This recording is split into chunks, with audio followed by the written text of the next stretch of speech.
Murkowski. Thank you, Mr. Chairman.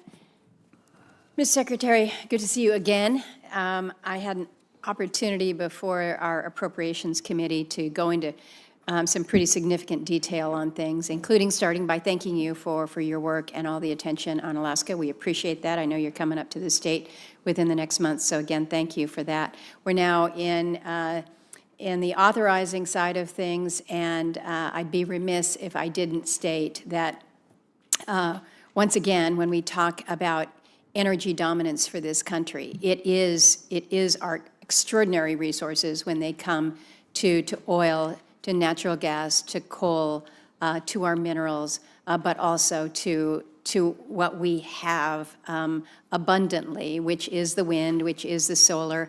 I just introduced a geothermal bill yesterday that I would hope some of my colleagues would join me with, because I'm really excited about this next generation technology and how we can access this. So I get really excited about it.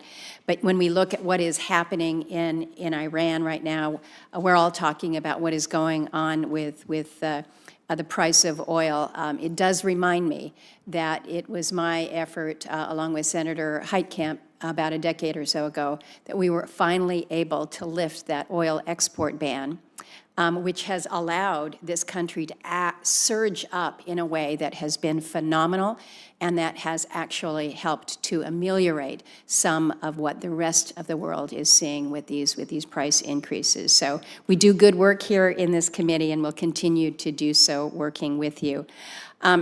I want to talk about some things that I hope are relatively non-controversial. Stream gauges. We need to understand our water and our water resources. I listen to my friends that are challenged in their state with drought. We don't have that. But as we look to develop certain areas, we need to know and understand our water capacity and just understand the monitoring. So I appreciate USGS's increase for stream gauge monitoring. We're very under-monitored in the state. And so I just want to throw this out for you, because we've had a little bit of a discussion about different ways that we can deal with deploying and maintaining these stream gauges that can, if you're in a remote area, it can be costly and it can just be challenging. And so I'm wondering whether you think that there's an opportunity to leverage compacting under Title IV of the Indian Self-Determination Act to perhaps address some of these, working with our tribes. So I don't necessarily expect you to say yes, but I hope you will entertain it with some of your folks. Well, I think I can jump to yes, because okay, good. We're going back to the future.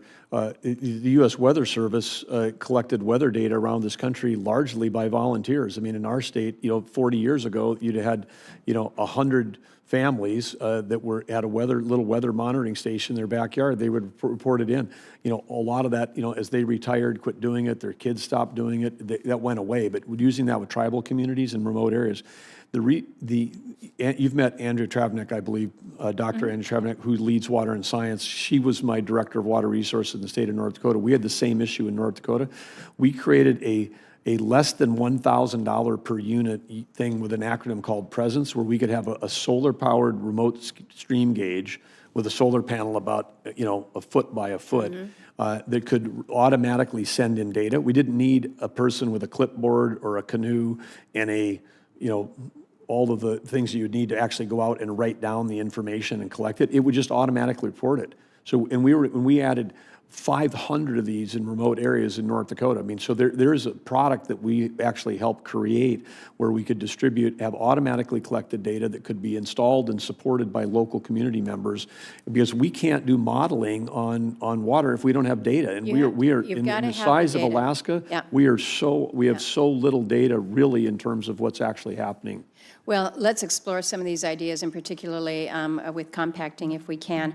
I want to comment just a little, real quickly, on hazards. Alaska, we're the most seismically active state in the country, so I'm worried about the reduction in funding for early earthquake warning, and I'm also concerned about landslide hazard mitigation account.